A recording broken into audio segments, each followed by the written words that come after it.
Hello there. I'm going to give you some gossip from Syria. And part of this is from an Alawite source, part of it is from an HTS source or a source close to HTS and a Hayat Tahrir Asham, the government, really, effectively. And part of it is from a secular source. So the Alawite source first. You think, by the way, Jolani, when I refer to Jolani, that's the wartime name of Shara, who is the president of Syria, President Shara. That's his nom de guerre, if you want the British expression. It's a French expression, isn't it? Okay. And he gets referred to by both names in Syria, so it's confusing. But I'm just going to tell you like they said it to me. The Alawite perspective. You think the only choices we have are democracy or theocracy? We are a 10,000-year-old civilization, but the only choice we get is Jolani. Jolani is completely pragmatic and always has been. Way back in 2016, when Damascus was on fire, a friend of mine went to see Ali Mamluk. Now, Ali Mamluk, just an aside here, was then the director of National Security Bureau of the regional command in Syria. So that means he retired in February 2024. So he's a kind of Secret Service boss, if you like. So my friend, now back to the Alawite. My friend went to see Ali Mamluk and was told to wait because General Mamluk was in a meeting. So he sits in the corridor and waits. He sees people coming out of Ali Mamluk's office. He sees Jolani coming out of the office. When he goes in to see Ali Mamluk, he's asked, Did I see Jolani? Yes, says General Mamluk. He comes here quite often. And this was in 2016, when the Damascus suburbs were on fire. Okay, so my Alawite friend continues. Everybody is a puppet. Syria is way too important. As for what happened to Mamluk, his friendship with Jolani didn't help him. When he ran at the time of the capitulation of Bashar, his car was ambushed on the way to Meze airport, and he thinks he was sent into a trap. He fled to the Russian embassy and was smuggled out of the country by the Russians. Russia, and this is my Alawite friend speaking, Russia remains important to Syria. Russia sent billions of Syrian money to Damascus after Jolani's phone call with Putin, because Russia used to print Syria's money. So Russia held the stock. So this is like quantitative easing, right? I mean, it's happened under Bashar. They would print money in Moscow and then print Syrian money in Moscow. And Russia has a stock of this money they printed for Bashar. So they sent it to Jolani after this phone call. Because, so Russia held the stock. Jolani wasn't able to pay anyone, not even the Idlibis. So Moscow sent him the equivalent of $30 million last week, and they have agreed that Putin will go on printing Syria's money. Okay, now, meanwhile, Hafiz, I'm not talking about Hafiz al-Assad, the old man.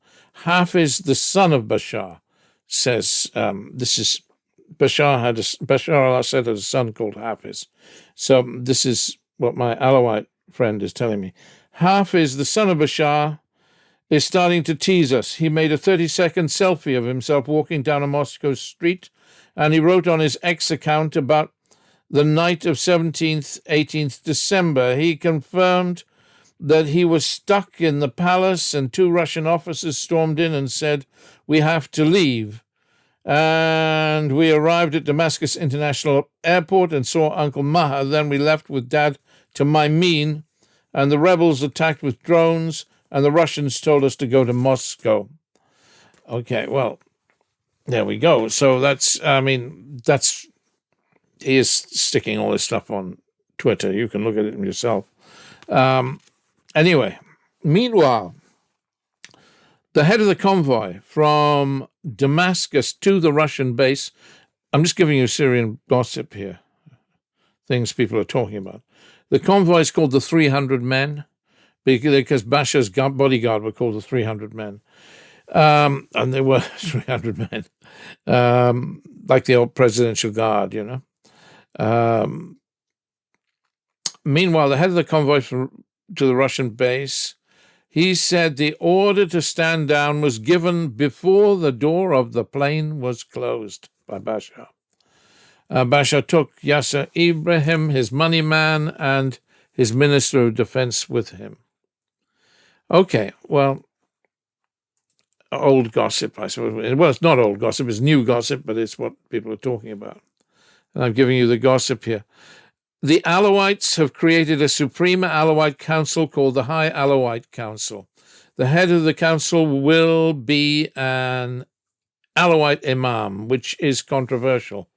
6 imams with 1 imam at their head. Many doubt their ability to lead. People perceive it as an attempt by the Damascus people to contain the Alawites. An imam from each city available to meet the authorities once a month. If they say this comes from the Alawites, no, it doesn't. So it's failing before it starts. All the rest of the imams, those that were not chosen, are questioning it.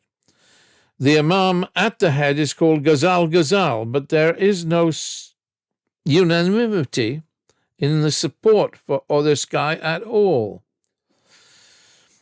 This council, they even have social media now. The interaction they're getting on social media is quite astonishing, says my friend. Then he goes on, he says, Shara went to Latakia and was greeted well by the people of Tartus, but the Sunnis of Tartus, like the Alawites, least of any Sunnis anywhere. Well, there you go. That's what this Alawite guy said. There are rumors in Syria. Here comes the extraordinary gossip. There are rumors in Syria that Jolani will be going to meet Trump, possibly in Saudi Arabia. Shara would need to accept taking some Palestinians from Gaza, which Shara wouldn't mind, Shara Jolani. This would come with a reconstruction package as a reward. It would mean even more Sunnis in the country. It would drive the Alawites down to 5% of the population. The deal would be a peace treaty with Israel, total surrender of the Golan, and taking 500,000 Palestinians. That's gossip. No, that's Damascus Gossip. Okay, now here comes more gossip, this time from Hayat Tahrir Sham source. Well, not from a soldier, but from one of the people with them. There is a very direct relationship between Russia and Turkey, he said to me. Well, we all know that. Then he said something extraordinary. The Syrian government is pushing Tripoli people in Lebanon, Tripoli, the port city in Lebanon to the north, to head south, to South Lebanon. They will push the HTS supporters to fight Hezbollah. The Sunni in Tripoli, I mean, says the HTS guy. This is because there's been a lot of fighting at the border where the Lebanese Shiite villages have been trying to continue to smuggle drugs and weapons across the border. 2 weeks ago, a group of Lebanese drug smugglers attacked HTS near Homs. So open your eyes. The chapter is not finished, is his words. Open your eyes. The chapter is not finished. Some of our group will enter Lebanon. HTS will stay as it is, in control. If they relocate Palestinians from Gaza to Syria, they will give Shara the Kurdish area. Here it comes again. Look, one of the army leaders is Jordanian, and the head of the Air Force Division is Egyptian, guy who's wanted, actually, in Egypt. But we have things under control. Remember, I said before, the chapter is not finished. Open your eyes. Well, I don't know. Okay, a secular view. Now, To sum all this up, I don't think Sharar can relocate Gazans to Syria. There's no way. It would be hugely damaging for him. The Americans are insane, and the US and the Israelis might ask for this. As for Lebanon, there's been a lot of talk about the impact of what's been going on the Sunni population. They're having a lot of problems in the border area.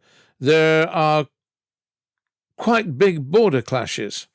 Everyone sees this as an opportunity to stamp out Hezbollah, just because of the sectarian breakdown of Lebanon. There are a lot of Sunni areas along the border. The Israelis have just said they want the whole of southern Syria demilitarized. Israel can do just what it wants. Syria is in no position to stop them. A lot of people under Jolani are not happy. His coalition includes a lot of Takfiri groups. He's got to control those groups. He cannot allow Gazans into Syria. It's a death sentence for him. People would be so outraged. Even talking about democracy is controversial enough because it means he's given up on jihad and the caliphate. It's too dangerous. I can't see it. One of the most difficult challenges he has to face is the economy. People can't eat. But the Trump plan is not the solution. It's unrealistic. That's the difficulty with the Trump plan in general. Trump will come to some arrangement with the Saudis, and the Saudis, can't come to an arrangement with Trump on the back of the ethnic cleansing of Gaza. So none of that will happen. Okay. There you have it. The verdict on the gossip. Well, or more gossip. View it as you will. That's what people are talking about at the moment in Damascus, extraordinary though it may seem. And, well, there you go. I'll catch you again. God bless.